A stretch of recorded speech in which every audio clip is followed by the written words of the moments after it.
Welcome everyone to the first Space Syntax Lab seminar session in this year. It is my pleasure to introduce our speaker today, Yichang Sun. Yichang is a PhD student at the Space Syntax Laboratory here at the UCL Bartlett School of Architecture. Her research is interested in urban form and society studies, and she has a background in architecture and urban design, holding degrees from the North China University of Technology, the Polytechnical University of Milan, and the Southeast University in Nanjing. She has 5 years of experiences in urban studies and design practices, including interventions in Nanjing.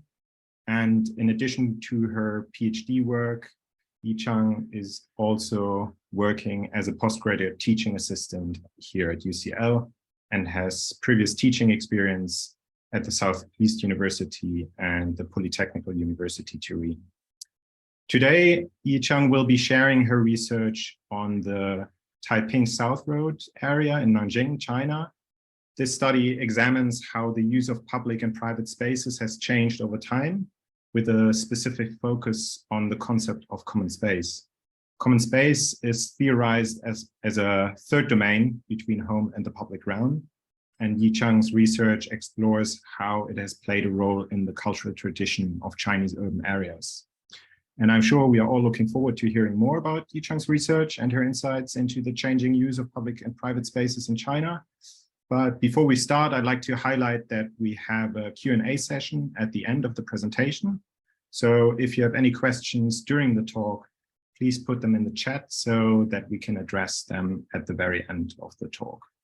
And with this, I'd like to hand over to you, Yichang. You can start. Okay, thanks, Kimon. I will try to share my screen. And firstly, thanks, Kimon, for your kind introduction. I'm happy to be here today to share and also summarize the past first year of my PhD research, supervised by Professor Laura Bowen and Dr. Sam Griffiths. The research is titled Constructing a Third Domain in Urban Diversity, the Socio-Spatial Transformation of Inner City Settlement of Nanjing from the early 20th century onwards. And firstly, I will briefly introduce the city itself, Nanjing. What we know about Nanjing, firstly, it's a historical city along Yangtze River Delta since 473 BC, served as the capital city for 10 dynasties. As you can see from the map here, Nanjing is along the Yangtze River, and when it's close to the sea, you can see Shanghai, Suzhou, and Hangzhou. Other important historical cities are related along this river region. Also, when we come into the city map, we can see the red line dotted here is a research area of Taiping South Road, and there are over 3 dynasties, palace cities, and the inner city wall are embedded within the whole city. And you can see comes into the early 20th century. It is the first time of the overlapping of the geographic center, political center, and commercial center, firstly united together within the central area of here. So the red line dotted here is the research area of Taiping South Road, which was mainly crossed from the by important commercial street, firstly planned during the early 20th century. Also, apart from the historical background, also Nanjing is a settlement intertwined with natural landscapes, including mountains, waters, and forests, and also the city wall, which have been kept well. And thirdly, which was always fascinating for me, is Nanjing is a city with diversified socio-economic activities. We can have like a feel of the urban life in the mid-16th century, drawn by Qiu Ying, which was titled The Bustling and Hustling of Nanjing. You can say in the main street and the street across the city river, and also the back streets, which have served not the main small business, but may related with the food market and the animal market. in different spatial dimension, the city itself has diversified socio-economic activities. Also, when it comes to the 20th century, I use the 3 periods to show the economic and activities here. You can see from the 1930s and also 1980s, one comes into the marketingization period, and also till now, the city itself and the street city also seems preserve a continued diversified socio-economic life within. So it remains me into thinking whether there is an interdependent relationship between the spatial morphology and this kind of diversified socio-economic activities and everyday life within this area. So based on the thinking, the 2 important topics will be reviewed in the literature. First is the encounters and co-presence. Based on the sociological research agenda, Goffman and Giddens have significantly developed the concepts of encounters and co-presence, strengthening the importance of physical space in everyday life. Within space syntax theory, Helio developed the concept of virtual community, and he initially introduced and suggests a relationship between spatial form and people's potential for encounter and co-presence within the physical space itself. Also, a series systematic research has been shown the critical role that urban form, mainly focused on the spatial figuration, the street pattern, the public space itself, and the housing, to show the role of the spatial dimension in the social inclusion and social integration and segregation. Also, one thing that deserves noticing is a recent research done by Sam Griffiths and also from Durkheim social morphological study, that it provides a view like there's a possibility to use the space syntax as approach to study the micro social morphology to try to bridge these 2 disciplines in the studies. Also, the second part, which also is the important part, is why we need a third domain, right? So the first problem is why we not use public. As I quoted here, as Borrett, he has done this research in 2008. He provides like there are actually indeed 4 or more than 4 models to understand the public and private distinctions from different approach. Although mainly today we understand the public and private from the property and ownership, but if you think from a feminist idea, actually the private is all about their domestic family life, and all the things above the family itself can be understood as public, right? So there's different understandings of the world itself.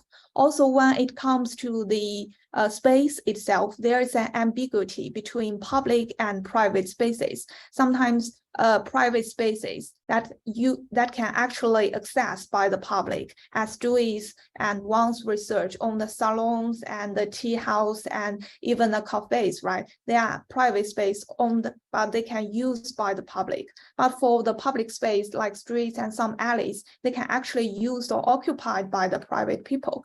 So there's an ambiguity. Also, considering the space in between public and private, lots of researchers have done the specific studies on the space itself, but lack of the systematic review of the whole area.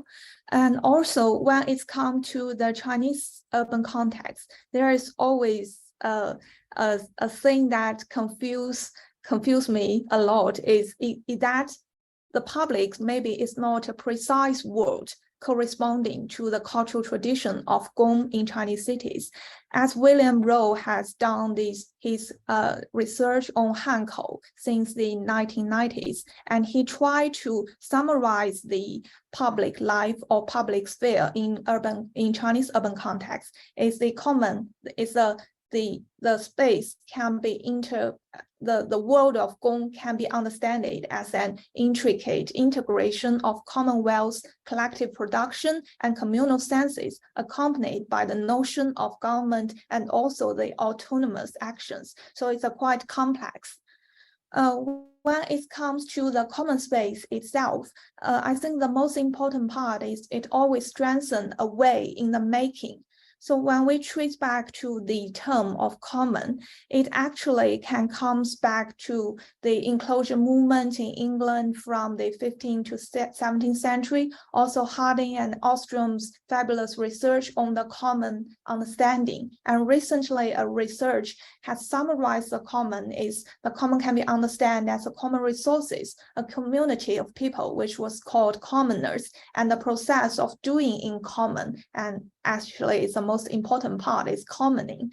Within the realm of urban studies, common space are always related with everyday practice and spatial culture. Also, it was described as a space in the practice of the commoning process, cooperatively governed by and for the people that inhabiting them. And here I quoted several studies on one or more types of common spaces here. And one interesting research was done by Attila Bowo. They produced their research in 2014, used the detailed architecture behaviorology research to try to map in detailedly what has happened along different urban spaces. So these studies so far, however, have not treated common space in a systematic purview.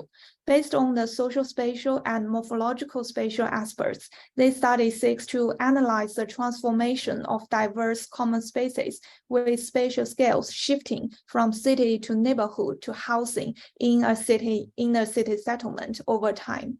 So here I will try to summarize the research inquiries and the topics.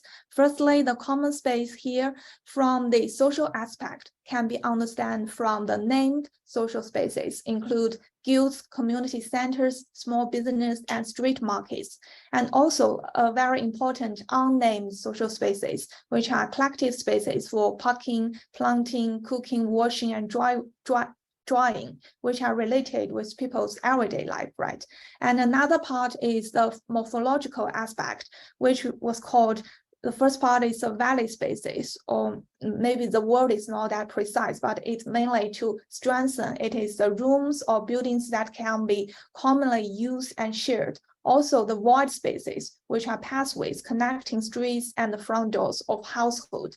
Here, housing as a crucial research object was understood as a verb, as a noun, but also a verb. It understand as a process with diverse actors and activities involved in, so it was chosen as a crucial research object.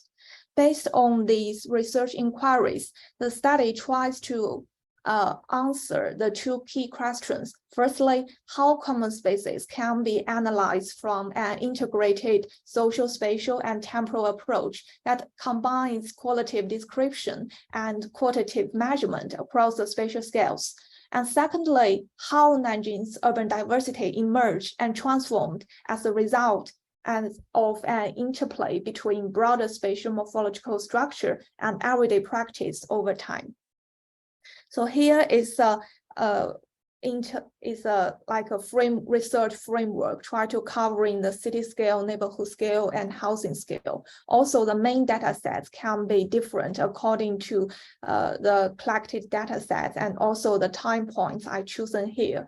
The methodology will mainly try to combine the street network analysis, plot morphology analysis, together with the three-dimensional housing spatial form. Today, I will introduce my pilot study mainly focused on the common space in the 1930s, as you can see here. So, and it will include the guilds and small business in the city level, and also the alleys and public-private interfaces in the neighborhood level. As you can see, the early 20th century of Nanjing, during this period, Nanjing is the first modernized capital city planned by the capital plan since 1929. If you check the population density of this period, you can see a sharp increase during 1927 to 37, which was called Nanjing Decade, mainly because of the because it works as a capital city and also because of the top-down urban planning. But if you check the stores distribution around the city during this era, you can see within the research area, the 3 highest counts of stores are embedded within the research area. The data sources and methodologies. The data sources include cartographic sources, local chronicles, and also there are other data sources related with cultural network, including literature text, local newspapers, historical photographs, and archives. What should be mentioned here is the cadastral map of 1936. Because of the map, it is a first possible way to try to trace the hidden alleys and the empty spaces in between plots because of the high resolution map. Also because the map has a precise street names from the first ending until the ending part. So it is possible to collect the local chronicles to make it the small business and guilds to turn into a social spatial data within the integrated system. So firstly, I will jump into the guilds and small business in the city. And first, I will talk about the spatial distribution of guilds and small business. As you can see from this map, there are 3 types of guilds are collected within this area. It can be classified into common occupation, common origin, and some special guilds, which are mainly used for younger examiners to attend the examination. And if you trace to the common occupation, you can see within the research area, there are the book industry are related within this research area. Also, if we check the origins of these guilds, you can see a highest percentage of people from Anhui are related with the guilds within this area, as you can see from the red dots here. And also, if we check the geographical relationship between the province, you can see Nanjing city is actually embedded within the province it belongs to, and also Anhui province.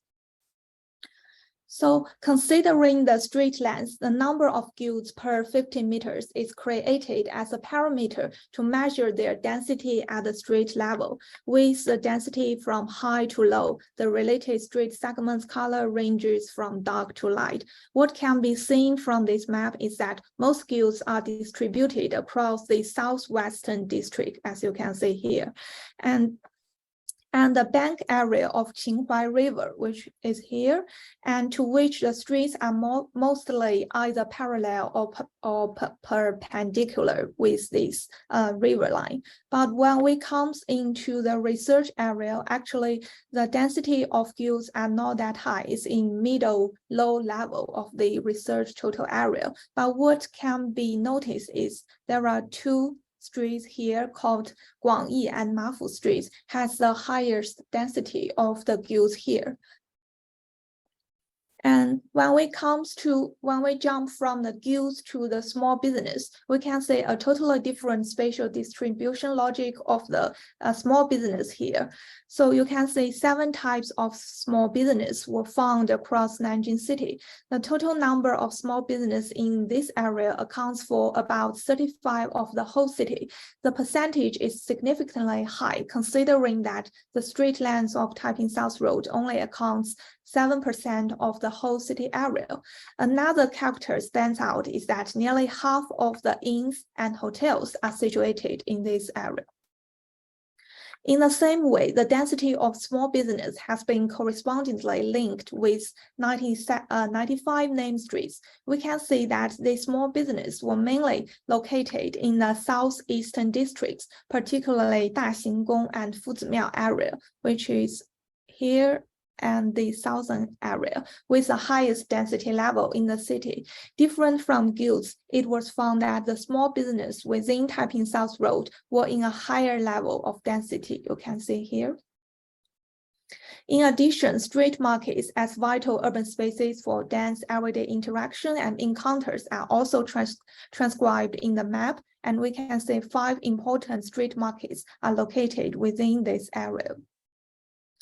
So based on the spatial distribution of guilds and small business, the following part will try to explore whether the spatial configuration of this area can explain its high density of socio-economic activities.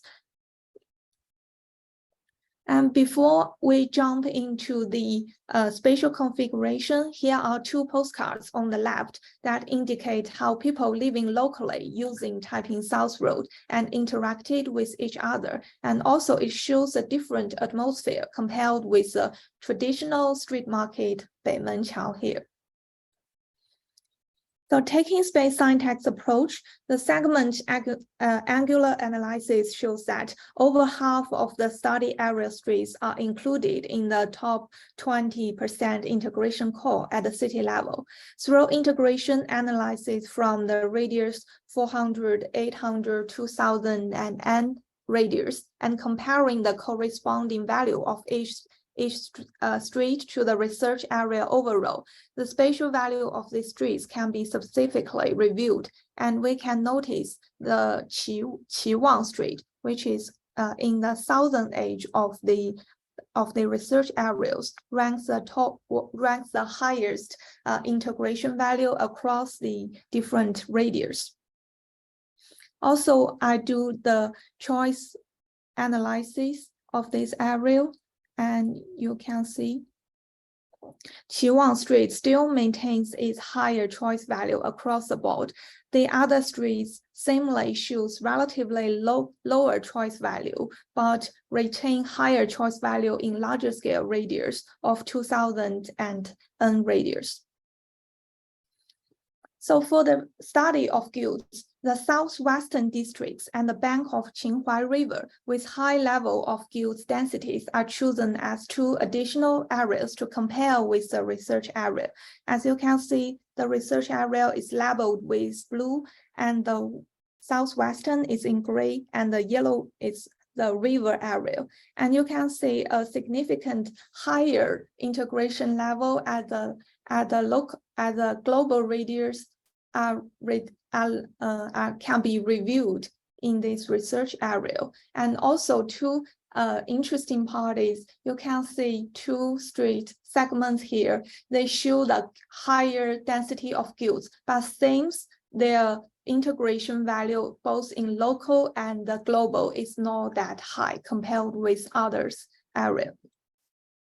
Also, if we following the same logic in the studies of small business, we can see there is an interesting correlation between the small business density and the integration at the local and the global level. And if we highlight the diversity of these streets, we can see that the higher types of small business tend to exist in streets with relatively lower local and higher global integration values. When we further investigate the diversity of small business at the street level, the two figures on the right shows that with the value of global integration ranked from low to high, from left to right, the diversity of types of small business is relatively high.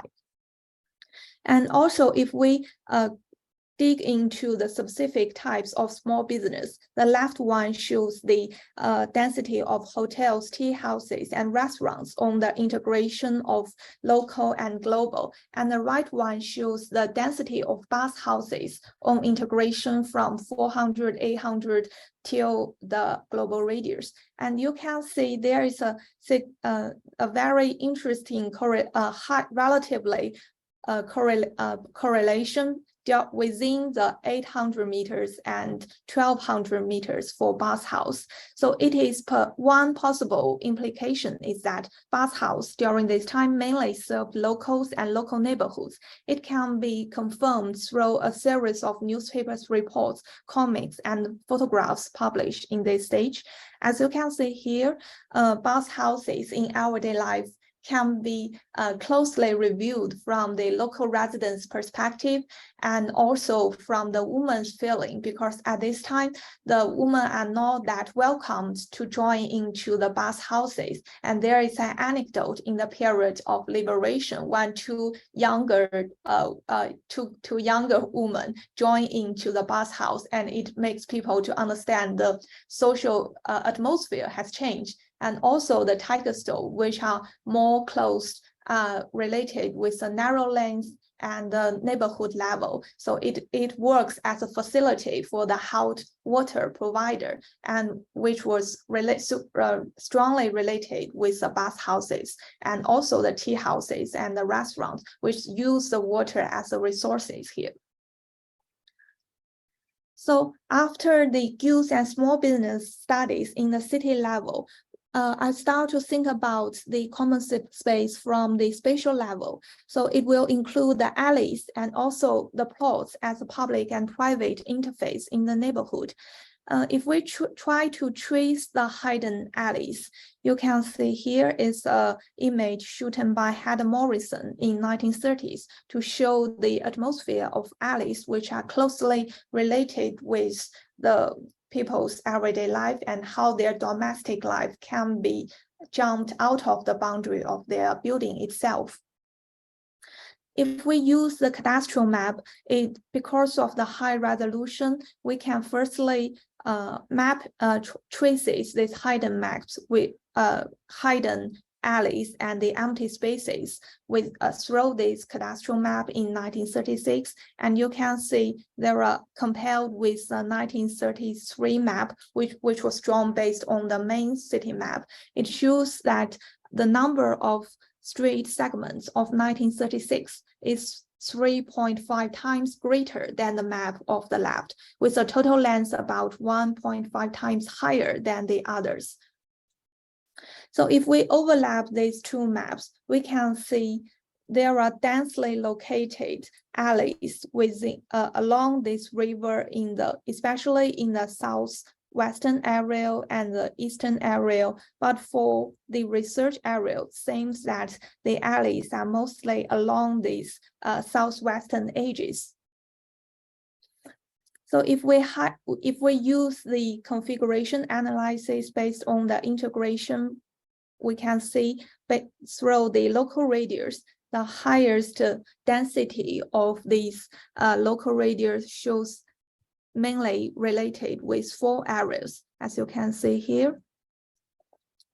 And also, there are very interesting parties. There is it seems like a transitional area is related within the traditional commercial area in the southern city and the newly planned area from the northern area. So you can see here, this area is surrounded by Fudong Street, Jiankang Road, Jiuwangfu, and Jingxiufang, maintains much higher integration values than average values of the total area. So that is the spatial morphological understanding of the alleys. And if we trace to the land price and the bus and try to understand how these land price are related with the street itself, based on a land price map of since 1929, we can see actually the highest land price are actually existed within the research area here called Fudong Street. It's a traditional street market since Ming Dynasty, which has been preserved well. Also, the orange line shows the relatively higher land price, as you can see here. So it is the northern Taiping South Road. And if we check the bus route of this area, we can see the transitional area is actually bounded by rich resources of public transportation. And it seems that from the early 20s till the 1938, the street pattern itself remains similar with subtle changes, but some street names of this area have changed. If we check the street names here, we can see like before the capital plan in 1929, the street here, the red and the yellow one, the bounded streets, has been changed into the green line. The green line is the street changed after the 1930s, and the street name has been changed from the local understanding Qiwang Street, which Qiwang means the antique, and which was usually for the small business street market, and changed into the name of Jiankang Road, which Jiankang is a historical name of Nanjing city itself. It shows a transition from a local local street for neighborhood for small business into a citywide street. From the street name, we can sense the changing. And also, apart from the name itself, we can also have an understanding of the spatial morphology through the name. We can see here is 表画廊, which means picture framing, and you can see there picture 表画 means picture framing, and 廊 means gallery. So the name itself directly shows the spatial morphology of the street itself. Also, according to the other newspapers and local archives, we can see how the street market has been changed according to people's use and the up-down planning, and also the public transportation's involvement lead to the changing of the street itself. So after the alleys itself, I will jump into the plot. Plot was worked as a important public and private interfaces, right? Although it is related with the ownership and property itself, but also we can trace it from a spatial understanding. You can see here is the plot size. We can see the higher density of small plots are actually correspond to the higher local integration values, as I mentioned before. And within the research area, the southwestern corner and the area along the Taiping South Road shows the highest density of small plots. And this is a study of the small plots density measure is set on the length-weighted number of small plots along the street segments. And you can see if we compare the density of small plots with the integration of streets, we can see a very interesting similarities between these two maps. So if we go more precisely, we can see a positive correlation between the small plots density and the integration value across the board. Also, the plot frontage density along the street is used here as a measure to understand how the street is composed with the plot along them. And you can see here, within the transitional area, I used to call it is here shows the highest density of the plot frontage density. And also compared with this traditional area, the newly planned Taiping South Road, similarly the northern part shows the highest density. And also this area, which is close to the inner city wall, also shows the highest density. But apart from these two main parts, another part seems not that developed well. And if we further split the street itself into different types, for example, the left one is a street with the streets with small plots distributed and the streets with only large plots distributed, we can see a higher correlation between the small plots and the integration value. And also, if we consider the time dimension, we can further split the streets into commercial streets formed before 20th century and commercial streets formed during the early 20th century. As you can see here, is labeled in the yellow color, and also other streets. It shows a different correlation between the street form itself and the street forms during the early 20th. And also, when we further analyze the Fudong Street here and try to have parallel comparison between Taiping South Road in 3 sections, we can have more interesting understanding of how the street itself worked with the plot pattern and also the integration value. So here I will quickly jump into the plot because plot is not plot itself, right? Plot is strongly related with land uses and how people make use of them makes the meaning of the plot. And as you can see here, the land uses have been collected and relocated in the map according to 25 historical maps around this area. And you can see the red one is the guilds, and the one with widened with the black lines here is the Anhui plots, and the green ones are I will mention it because it's schools, and some schools are especially related with Anhui people here. So it comes to the question, as I previously asked at the very beginning, is why there are streets here called Mafu Street has the highest density level of guilds, but similarly shows that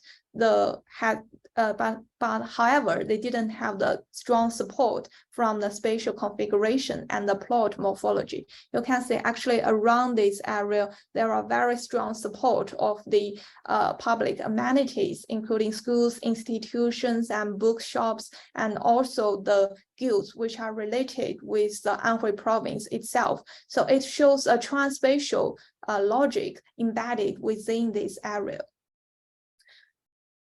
As you can see here, actually Mafu Street was less support of the street pattern of the or to say the urban spatial morphology itself.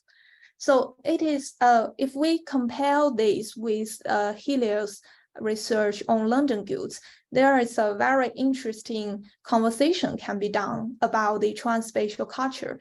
Helio mentioned the transspatial culture of the guilds, which is like the solidarities is not dependent on the structure of the encounter field, but when it comes to the Chinese context, when it comes to the guilds from Anhui people in Nanjing city, it shows a strong relationship between the guilds itself and the peoples living around it, and also the far away time reaching and spatial reaching of the origin itself, which can be understood from the book written by Fei Xiaotong, which was talk about how Chinese social organization is strongly rooted with the family structure and with the soil itself. So it's a very interesting conversation between different guilds in different contexts. So I will try to quickly summarize the study since the time is limited. So during this pilot study, I studied the guilds and small business in the city level, and also the alleys and public-private interfaces in the neighborhood level, and try to explore whether the spatial distribution of various types of common spaces tend to correspond with the spatial morphology. And the answer is quite complex and also interesting. And secondly, is to investigate how the spatial form was interrelated with urban dwellers' social, economic, and their everyday practice. Following this section, in the next part, I will do the research on the common space in the 2020s, which is the present situation, and try to form a comparative overview between these two periods, and try to answer how can the spatial morphology unfold and adapt to the transformation of common spaces in the city and the neighborhood level. Yeah, okay. Thanks for your listening, and I'm looking forward to your comments and look forward to our interesting conversations about this topic.